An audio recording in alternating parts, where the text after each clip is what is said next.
Se quiserem ir para mim também, né? Para olhar os meus belos e lindos olhos, né? Vocês podem ir também, tá bom? Porque fica melhor você falar com uma pessoa olhando de olho a olho, né? Não tá olhando para as costas.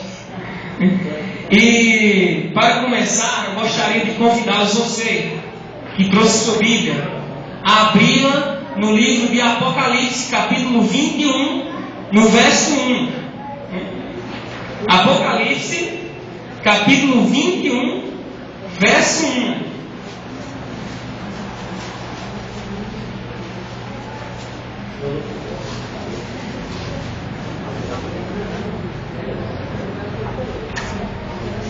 Apocalipse, capítulo 21, versículo 1.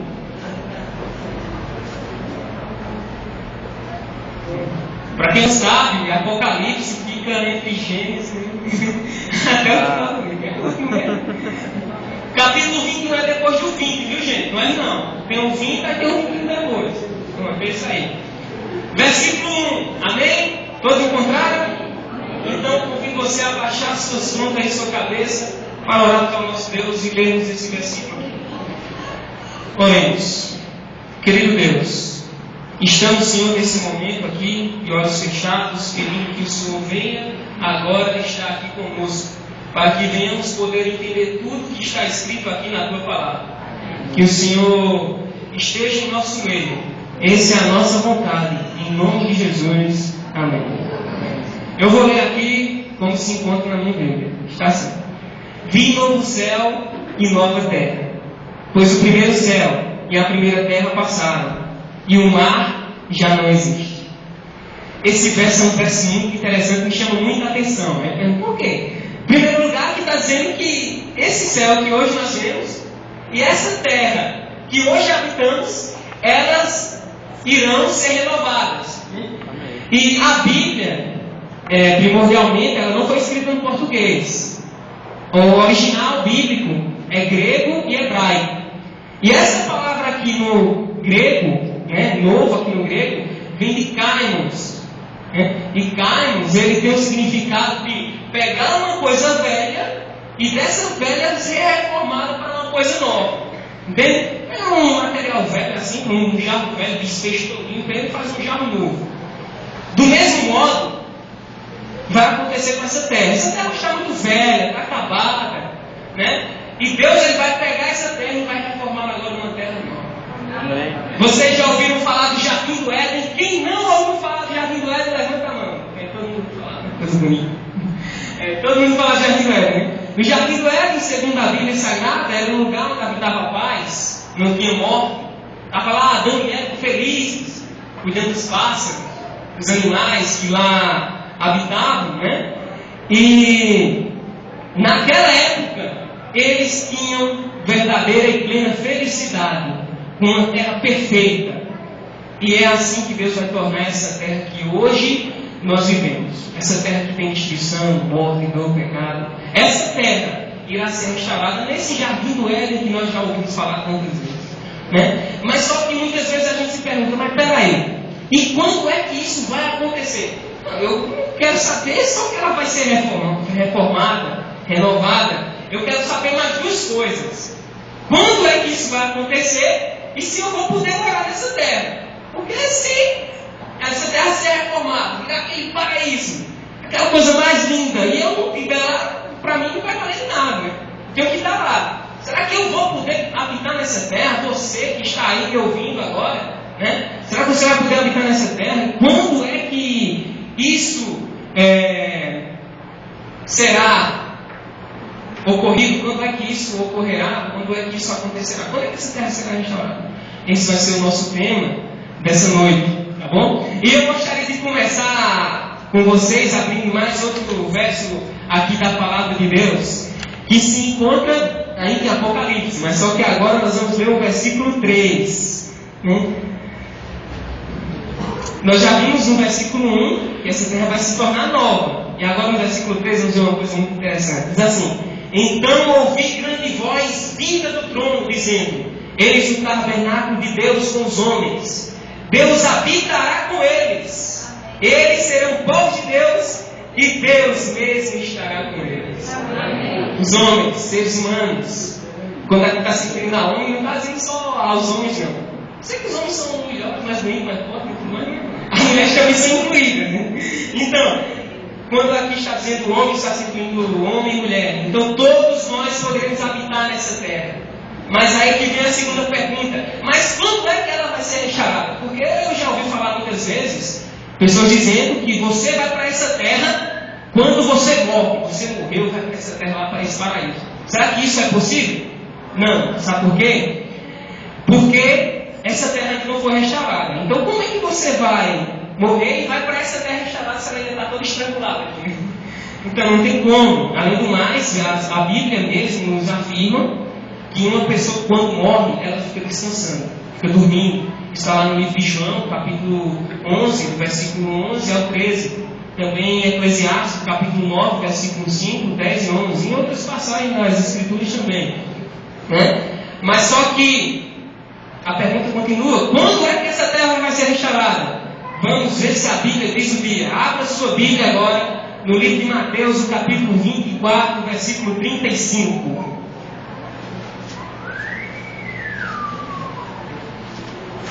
O dia mesmo assim, a hora. Vamos ver se a gente consegue saber. Aliás, espera aí. Você está abrindo aí Mateus? Aliás, vamos abrir João. João 14. Um negocinho, cara.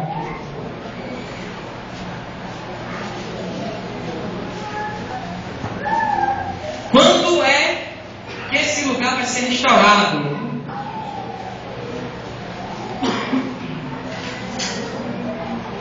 Amém? Quem não encontrou pode dizer misericórdia. Estamos aqui para esperar.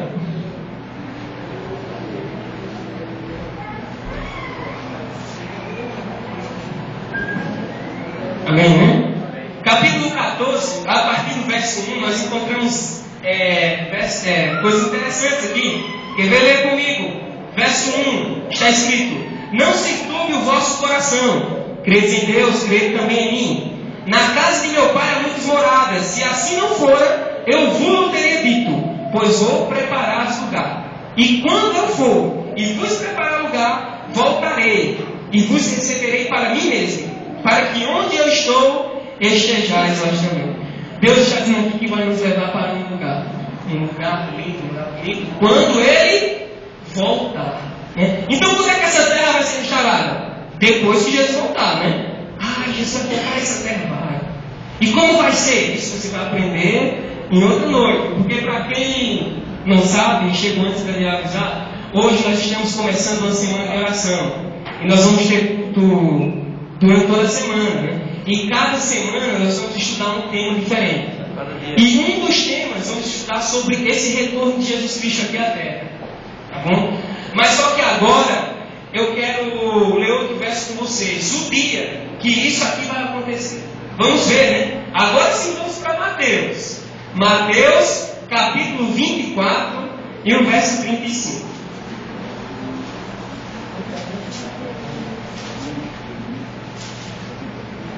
Mateus, capítulo 24, versículo 35.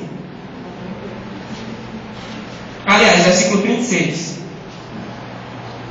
36 é do lado do 35. É bem próximo, né? Vizinho. Verso 36, do capítulo 24, nos diz o seguinte: mas a respeito daquele dia e hora, ninguém sabe, nem os anjos do céu, nem o Filho, senão o Pai. Então nós vemos aqui nesse verso, que está dizendo que aquele dia e aquela hora ninguém sabe, nem o Filho, nem o Deus, o Pai. Aliás, só Deus o Pai, né? Enrolei aqui. Mas não, só quem sabe o dia do retorno de Jesus Cristo é Deus, o Pai.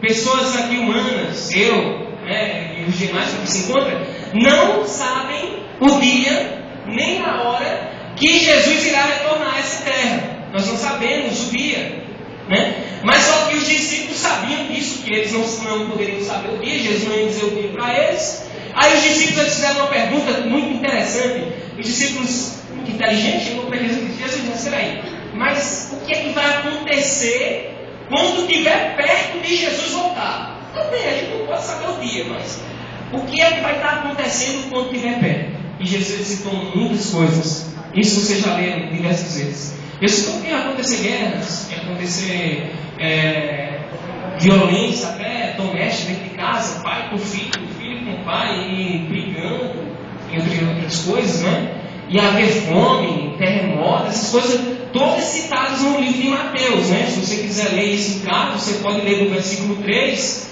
até o versículo 14, que vai estar citando todos esses sinais.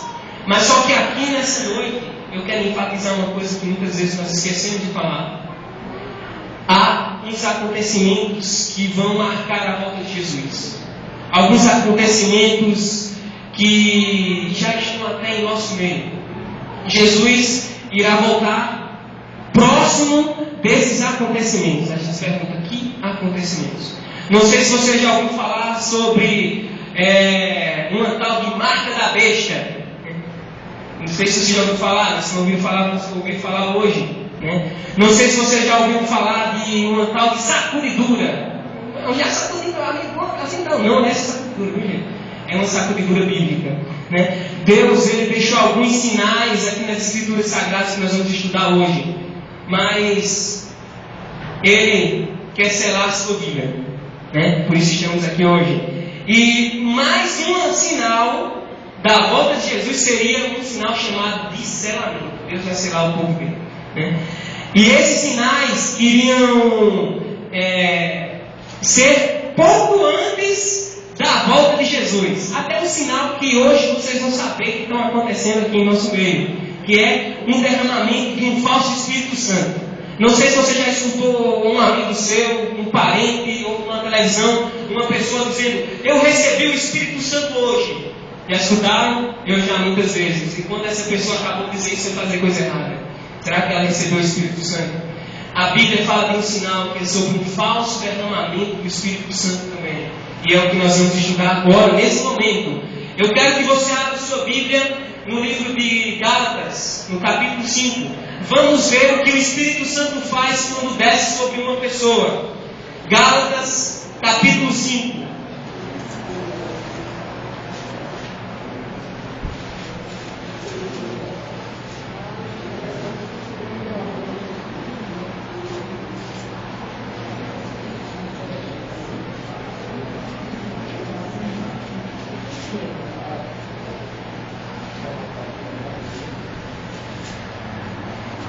Gálatas, capítulo 5, verso 22 e 23.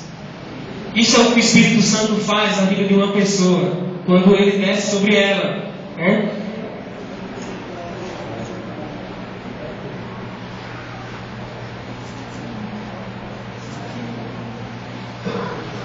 Amém? Vamos ler agora. Verso 22 diz assim: mas o fruto do Espírito é amor, alegria, paz, longanimidade, benignidade, bondade, fidelidade, mansidão, domínio próprio. Contra essas coisas não há lei. Aqui está dizendo que quando o Espírito Santo, esses frutos aqui do Espírito Santo, né? Que uma pessoa, sei lá, aquela pessoa arrogante assim, né? Agora vai ser uma pessoa amorosa, uma pessoa alegre, uma pessoa bondosa, né? Uma pessoa que recebe o Espírito Santo, ela é uma pessoa mansa, como está dizendo aqui, né? Uma pessoa feliz. Isso aqui é o que acontece quando uma pessoa realmente recebe o Espírito Santo. Ela fica desse jeito, ela se transforma. E café para leite. Ela muda totalmente. E muitas vezes nós temos visto pessoas dizerem que receberam o Espírito Santo.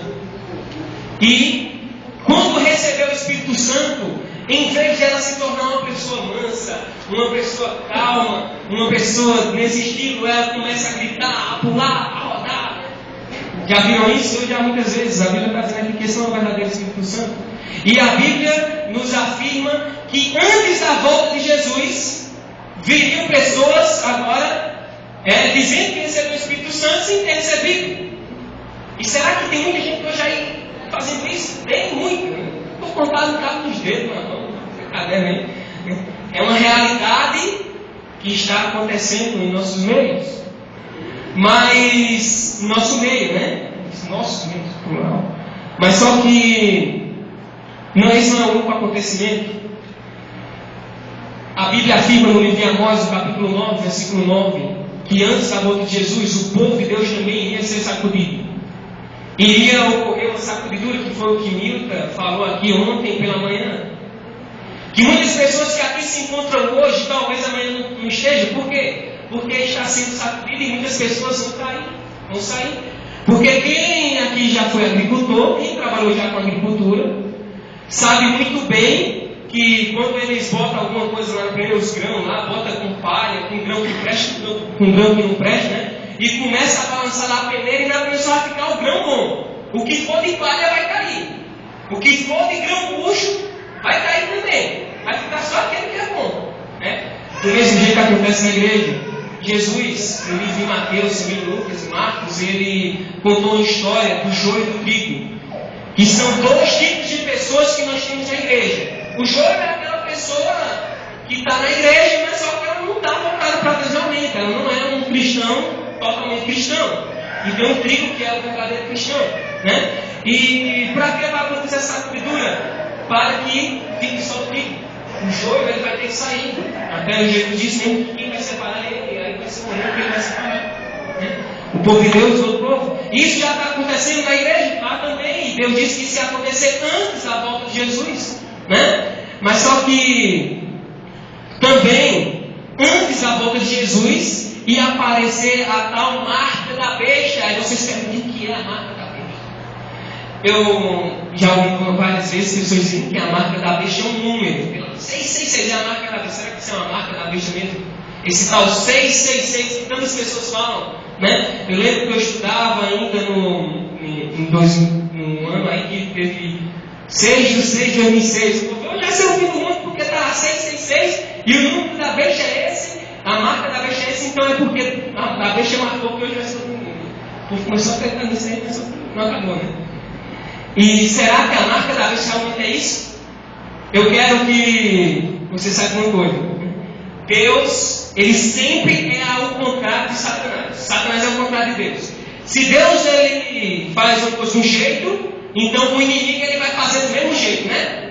Não, ele vai fazer ao contrário. Ele não vai fazer do mesmo jeito de Deus, não, porque ele não gosta de Deus. Ele não quer fazer as coisas igual a Deus. E Deus ele também tem um selo. Deus ele também tem um sinal.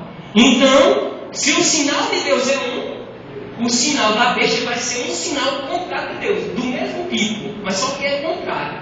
Então, para descobrir qual é a marca da besta, qual é o sinal da besta, é só descobrir qual é o sinal de Deus, qual é a marca de Deus, né? E essa marca, tanto a de Deus quanto a da besta, iria aparecer justamente no grande conflito do bem e do mal. Iria aparecer justamente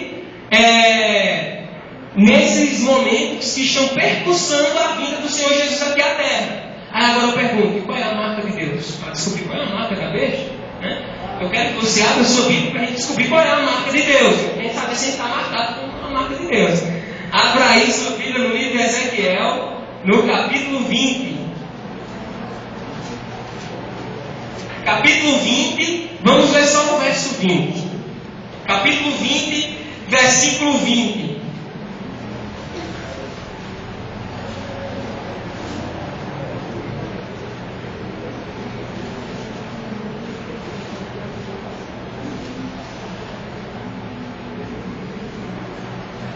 Amém?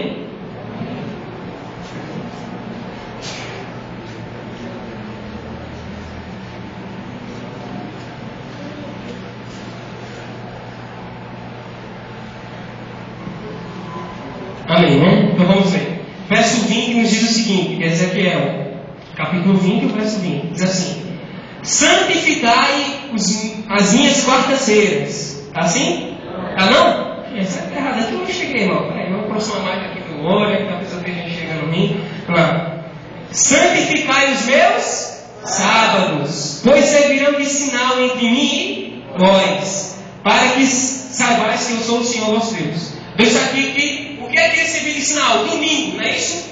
Domingo é um sinal? Não, não é não. Qual é o dia?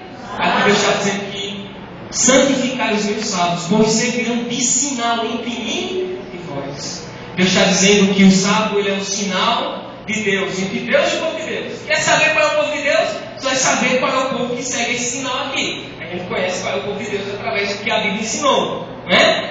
Mas para saber o sinal da besta, é só comparar um dia contrário ao dia de Deus que o povo tem dedicado como dia santo. Tem algum dia santo aí que não seja isso aqui que a Bíblia nos ensinou? Não tem nenhum dia santo, né? Para Deus não tem. Mas para o homem, tem algum dia que eles têm santificado em lugar do dia que Deus instituiu? Tem um dia de domingo, né? Muitas pessoas não guardam o sábado e passam a ensinar que Deus quer que nós venhamos guardar o domingo. Só que Deus aqui nos ensinou que o sinal dele é o sábado. No livro, nós não vamos ler para não ficar muito extenso, mas no livro de Ezequiel, capítulo 8, no versículo 16, tem uma citação que é muito interessante. No livro de Ezequiel, capítulo 8, 16, lá tem 25 homens que estavam virados de costas para o templo e estavam adorando o sol. Eles estavam lá de costas para a igreja e adorando o sol. Em outras palavras, estavam de costas para Deus e estavam adorando o sol. Qual é o dia do sol? Domingo. Domingo é o dia do sol. Então, peraí, as pessoas que estavam de costas para Deus estavam adorando o domingo. Então, o inimigo é muito esperto, ele já sei. Pô, já adorava no domingo passado, em vez de adorar Deus, eu adoro pegar esse dia aqui para ser mimado. E, mais uma vez, ele pegou o oposto de Deus para ser algo dele. E ele tem ensinado a muita gente hoje em dia que o dia a ser santificado não é o dia que Deus instituiu. Já passou, é passado. Não está lá no Velho Testamento. Está no Novo também, mas ele não tem como ficar não, porque não puxar só no Velho. E essa é a marca da besta. Não, mas peraí. E o 666 é o quê? 666 é o número da besta, não é a marca. A marca é o dia de domingo, como nós vimos agora aqui nas Escrituras Sagradas. Quem quiser comprovar mais sobre isso, você pode ir na saída, você pode me pedir alguns versos. Que eu dou alguns versos a vocês que provam que a marca da besta é o domingo. Até lá em Deuteronômio 17, versículo 2 e 3, capítulo 4, versículo 19 e outros versículos mais das Escrituras Sagradas que nos ensinam isso que eu acabei de falar, né? Então, no final do tempo vai aparecer a marca da besta. Hoje tem gente guardando domingo no lugar do sábado, sim ou não? Então, rapaz, é lá que nós temos. Não tem para onde correr. Esses sinais que a gente já viu aqui, um falso Espírito Santo que está aí descendo nas igrejas. O povo tem o Espírito Santo, mas não tem o que o Espírito Santo faz na nossa vida. É o falso Espírito Santo, né? O povo está guardando aí o dia da besta. E nós estamos no tempo do fim. Mas só que muitas vezes nós não enxergamos isso. Muitas vezes não enxergamos. E quem não sabe que eu morei no Rajol um tempo, né? Quando eu estava com 17 anos, né? Há 2 anos atrás, eu fui no Rajol. E teve um dia, né, que eu ajudava lá em uma das igrejas lá, né? A igreja do bairro, lá de um dos bairros do Rajol. E teve um dia que a gente foi viajar para Natal, ia ter um treinamento lá com as pessoas, né? O pessoal da igreja ia para um treinamento lá em Natal. E a gente foi para aquele treinamento. Só que foi uma correria muito grande, a gente já tinha andado muito pela manhã e estava muito cansado, mas tinha que ir para o treinamento, a gente pegou e foi para aquele treinamento. E nós estávamos lá a caminho do treinamento e eu enjoei, comecei a vomitar até as tripas para fora. Aí eles me deram um calmante para calar, mas só que o calmante só foi fazer efeito quando a gente chegou lá na programação. E a gente chegou na programação, sentamos lá no banco de trás. Uma vez ou outra estavam cochilando, assim, todo cansado, mais que um tranquilizante para acabar de completar o sono, né? E muitas vezes nós estamos fazendo isso também. Nós estamos dormindo. Eu gostaria que você lesse agora mais um verso, que é o verso de Romanos, capítulo 13, versículo 11. Romanos, vamos lá no capítulo 13, e leremos o verso 11.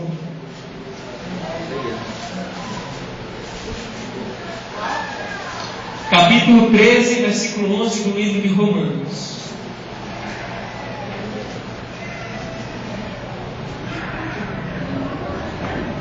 Vou ficar batendo o mas sei que você botou um fundinho procurando aqui.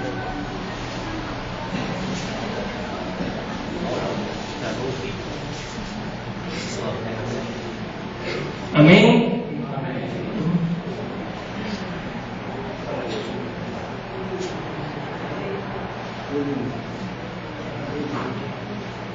Amém, né? Capítulo 13 e o versículo 11. O verso 11 está escrito o seguinte: E digo isto a vós outros que conheceis o tempo, já é a hora de vos despertar do sono, porque a nossa salvação está agora mais perto do que quando no princípio cremos. Esse verso diz uma coisa muito interessante: está na hora de despertarmos do sono. Muitas vezes, meus queridos, nós estamos dormindo. Nós sabemos que os sinais de se cumprir está terminando de se cumprir. Nós vemos já que o grande conflito já está acabando, esse grande conflito do bem e do mal, um conflito que de um lado se encontra Deus, do outro lado se encontra o inimigo de Deus. Esse conflito está chegando ao fim. E muitas vezes nós estamos dormindo, não conseguimos enxergar que esse tempo está se acabando. Muitas vezes nós adormecemos não na igreja, mas sim em nossa vida espiritual. Nós damos um tranquilizante na nossa vida espiritual, fazendo com que ela adormeça. E tudo aquilo que nós aprendemos que Jesus está perto de vir buscar, agora não está mais presente em sua vida, porque você está dormindo bem, talvez relacionado com esse assunto. Agora os seus sonhos são outros. Agora, em vez de você estar querendo aquele céu, aquela terra restaurada, que não vai existir mais esse pecado, não vai existir morte, não vai existir tristeza, em vez de você agora estar buscando esse céu, você busca coisas passageiras. Coisas que começam agora, acabam horas depois, trocando o eterno por coisas que duram dias, talvez anos, talvez nem isso tudo. E Deus, Ele quer te fazer um convite aqui nessa noite. Deus, Ele te convida a despertar do sono e acordar para Ele, pois o tempo está próximo, o tempo da nossa salvação. E eu quero dizer o seguinte aqui para vocês: que se você quer ter essa salvação que Deus preparou para você, Ele não preparou só para quem é da igreja, Ele preparou para todos. Se você quer essa salvação que Deus Ele preparou para você, você quer essa salvação, no final, agora o nosso irmão Gilmar vai cantar um especial. E no final do hino, ou no meio do hino, não sei, quando você se sentir tocado pelo Espírito Santo, se você quiser ter um lugar nesse céu, se você quiser ter parte nessa salvação, eu te convido a você ficar de pé para juntos orarmos esse objetivo, juntos orarmos por um lugar nesse céu.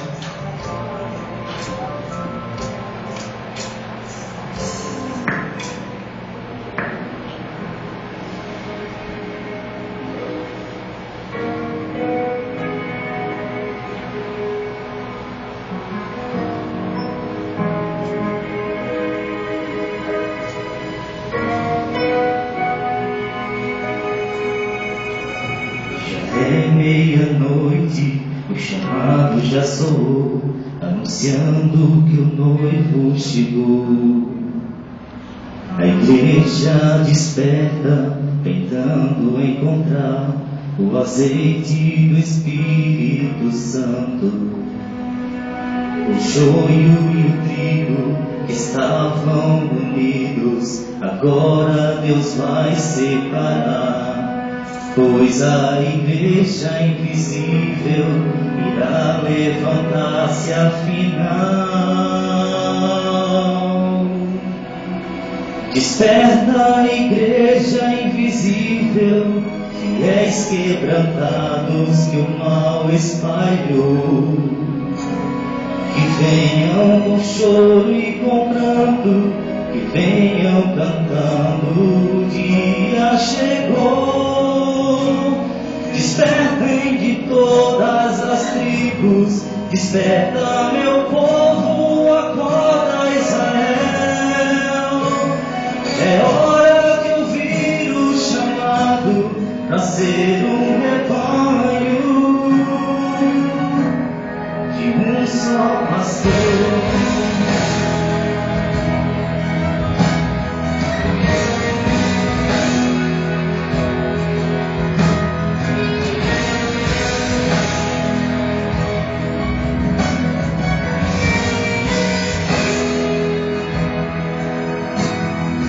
Povo escolhido, os filhos de Abraão, espalhados no mundo estão. O povo de Cristo, restante de Israel, a igreja invisível se fez. São cegos que enxergam, são trigo no joio, ovelhas que estão sem pastor. Esses heróis quebrantados já ouvem a voz do Senhor. Desperta, a igreja invisível, fiéis quebrantados que o mal espalhou. Que venham com choro e com pranto, que venham cantando, o dia chegou.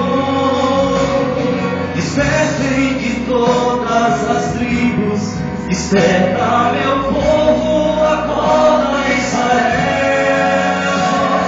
É hora de ouvir o chamado para ser um rebanho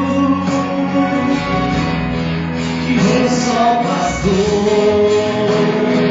Gente de todas as línguas, de todas as raças se unem para ser Israel.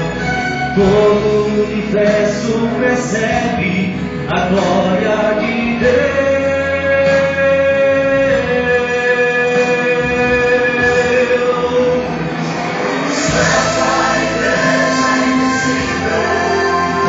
Quebrantados que o mal espalhou, que venham com choro e com pranto, que venham cantando, o dia chegou.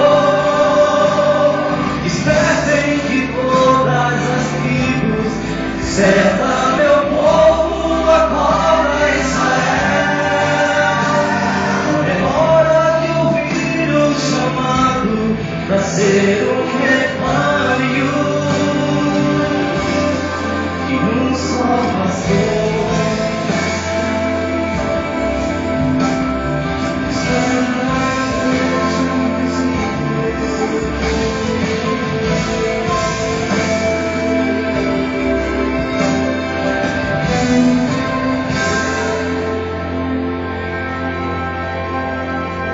Assim seja. Esse é o chamado de Deus para nós. Deus ele nos convida a um reavivamento. Deus ele nos convida a fazermos uma reforma em nossa vida. Nos convida a reformarmos e agora acordar desse sono que não consegue enxergar as coisas de Deus do jeito que elas são. E nesse momento, querendo acordar desse sono e querendo também ter um lugarzinho, o lugar que Deus tem nos preparado, vamos fechar nossos olhos e orarmos.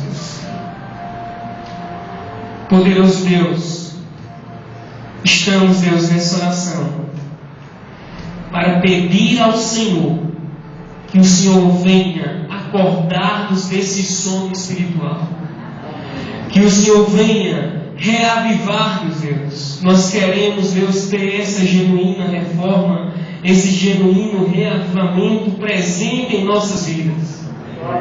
Queremos, Deus, que o Senhor deixe guardado esse lugarzinho aí no céu. Caso contrário, não estaríamos orando aqui agora. Temos essa vontade no nosso coração e pedimos, Deus, que o Senhor nos proteja agora na volta para os nossos lares ou para onde quer que nós venhamos ir. E que esse despertamento não venha fugir da nossa mente, não venha fugir do nosso coração ao sairmos pela porta da igreja.